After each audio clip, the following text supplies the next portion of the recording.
tips para el manejo del paciente con disfagia, su familia, su red de apoyo, sus cuidadores. Es muy importante que sepan que en esta parte de estos tips hemos abordado todo tipo de disfagias y todo tipo de pacientes. Sin embargo, cada tips va encaminado a cada uno de los pacientes. En este caso, los tips de manejo de pacientes con disfagia y para su familia y sus cuidadores van encaminados con un lenguaje muy simple para comprender algunas cosas si tú no eres un profesional de la salud. Sin embargo, esta información creo que le sirve a todos los profesionales, incluyendo fonoaudiólogos. Este orden de ideas, aquí atrás mío pueden estar viendo como un babero, es una idea espectacular que se la he robado a uno de los familiares de mis pacientes, ya que es como un babero de goma de fácil limpieza, que además de eso en la parte inferior tiene una cuneta. Entonces ustedes dirán, ¿qué función puede tener? Pues podrá tener un montón. En este caso, para el paciente que tiene demencia, que empieza a tener déficit de la eficiencia del consumo, recordemos que el déficit de la eficiencia o la eficacia del consumo significa que pierde alimento en el momento en que lo procesa o en el mismo momento en que lo capta entre las fases preparatoria y oral, donde por su demencia de base puede ser que o no reconozca la comida, o simplemente la expulse, o simplemente tenga ya un trastorno oromotor que no le permita mantener la boca bien sellada, generar un buen selle palatogloso dentro de la boca, o además de eso, pues que en el proceso en el que mastica, macera o hace su molienda rudimentaria pierde alimento, sea por la comisura, los líquidos habitualmente, o sea alimento que va perdiendo pues de cualquier textura. En ese orden de ideas, quiero que sepan la utilidad que se le puede dar a este tipo de manteles, que es muy importante que sepan. Es muy importante que nosotros de forma artesanal nos podamos suplir de ayudas costo efectivas o mejor dicho, baratas, que nos ayuden a poder aliviar las ayudas o los auxilios para nuestros pacientes.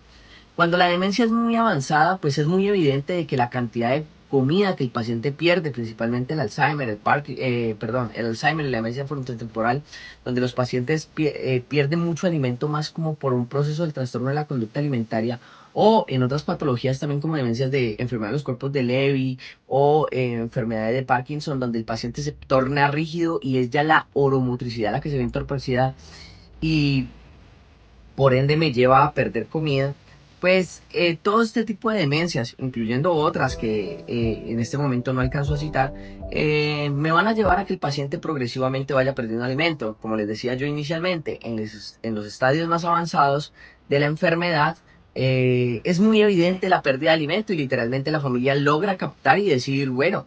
mi familiar es más lo que bota que lo que traga, o es más lo que pierde que lo que traga, o es menos lo que come que lo que en realidad le sirvo. Pero en los estadios iniciales de la enfermedad es muy difícil para el familiar identificar si la cantidad de alimento que está perdiendo su paciente o su familiar, mejor dicho, es significativa o no.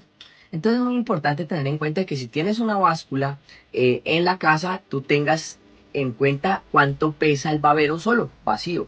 Y luego de eso le pongas a tu familiar el babero y le des de comer. ¿A qué nos va a llevar esto? A que toda la comida, como es de goma y no se adhiere el alimento fácilmente a este material, la comida va a terminar reposando en esa cartera que tiene en la parte inferior y vamos a poder luego de que el paciente haya terminado de comer, pesar cuánto ha pesado, bueno, valga la redundancia, cuánto está pesando de diferencia el babero solo a el babero ya con los restos de comida. Nos podemos ir dando gradualmente con el tiempo, con el paso del tiempo, cuando las pérdidas son inicialmente muy pequeñas, como vemos aquí en esta foto, pues va a ser muy poco lo que va a cambiar el peso. Lo que podemos tener es en una hoja un apunte de cuánto va perdiendo progresivamente con el tiempo. ¿Listo? ¿Para qué? ¿Con qué fin? Para darnos cuenta si la pérdida de alimento se va volviendo cada vez mayor y identificar cuando vamos a una cita con el especialista tratante, sea el neurólogo, sea el geriatra, sea el médico familiar, pues que allá le puedan decir al médico, mira, nosotros le pesamos la comida que él pierde gracias a un baberito y nos damos cuenta de que hace un año, pues lo que él alcanzaba a botar era muy mínimo, que casi que al pesarlo ni había diferencia. Pero ahora ya nos damos cuenta de que ha ido aumentando, principalmente en el último mes, en los últimos 2 meses, en los últimos 3 meses. Eso puede prender las alarmas para que el geriatra, médico familiar, neurólogo o el otro médico general o otro especialista tome la decisión de iniciar o no de forma temprana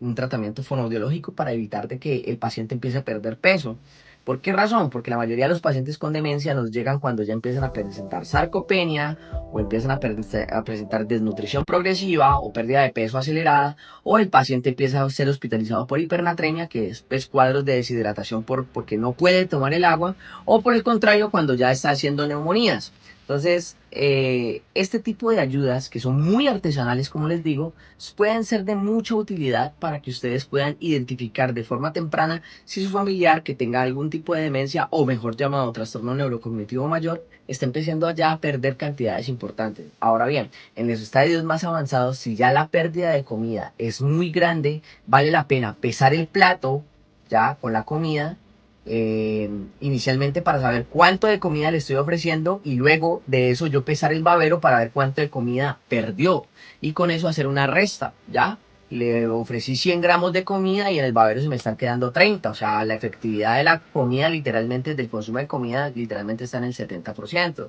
¿ya? Y nos podemos dar cuenta a un cálculo al ojo, porque pues esto no es un cálculo científico, nos podemos ir dando cuenta cuánto pierde y al ojo sí nos podemos dar cuenta si pierde más líquidos o si pierde más sólidos. Espero que este tipcito te haya ayudado para que puedas implementar estas ayudas en la casa y a detectar de forma temprana si un trastorno de la conducta alimentaria o una disfagia ya instaurada en tu paciente con demencia puede llevarlo a una pérdida de peso progresiva, a colocar en riesgo su salud nutricional o por ende a presentar neumonías. Espero que te esté sirviendo esta información, que no te olvides de dar like y compartir y no te olvides que estás viendo